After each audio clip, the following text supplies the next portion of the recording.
Kristen Crawford, writing for Stanford University, found that the Census Bureau found that the average medical debt for a person in America is about $2,424 per year.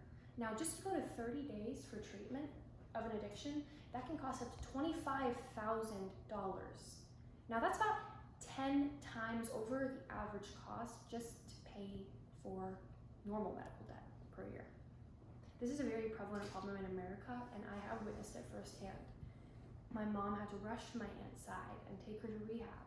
She had been in the hospital. She'd been diagnosed with pancreatitis, that she had given herself the alcohol that had poisoned her body. And she not only had to pay for that, but then she also had to pay for a detox. That's $3,000 down the drain that she didn't have. She was fired from her job, and this shows how this cycle is such a vicious cycle in America. A cycle that does not bring people up, but it pulls them into the system. No way for them to get out. You probably know somebody with an addiction, whether you know it or not. According to the AAMC, an organization that represents American research and colleges, 21 million Americans suffer from addiction, but just 3,000 physicians are specifically trained to treat them. That's a big gap. Now, this leaves people to turn back to addiction or jail, and it just doesn't leave space for growth. Now, if we were to make addiction healthcare free or federally funded, there would be more options for people for treatment. They could stay as long as they needed to get the recovery that they really needed. There would be more room in jails for the people that have actually wronged our community, and it would lift the people up, that once they have recovered, they have an actual chance to make it in the world. Now, according to the Addiction Center, detox, which is just getting toxins out of your body, ranges from $1,000 and $1,500 in total. Now, as you can see, relapse makes treatment much more expensive, because the more and more you have to pay to go back to treatment, and even just a detox costs that much money, there's no feasible way to get out of the cycle. These people aren't even surviving. They are just paying more and more money to try to get better, but it's not working, because the more and more they go back, the more and more debt they get in. Now, not only would making this free provide more people with care and get people off the street, but it would also improve our criminal justice system.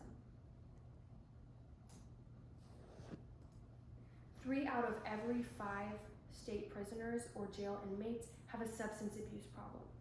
This is showing how many addicts are in jail when they should be in rehabs.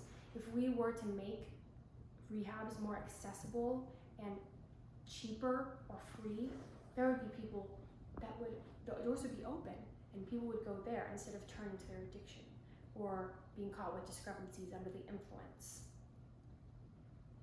Now, 90% of people who have an addiction do not get the help that they need because of the money that's necessary, and how hard it is to get out of an addiction and realize that you need help. This is very, very prevalent in America, and it shows how many people really do need help. Now, if we were to make treatment free, it would cause a taxing on probably every American.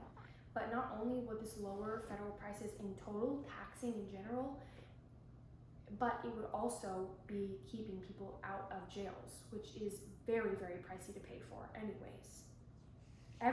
According to the National Institute on Drug Abuse, every dollar invested into addiction treatment programs yields a return of between $4 and $7 in reduced drug-related crime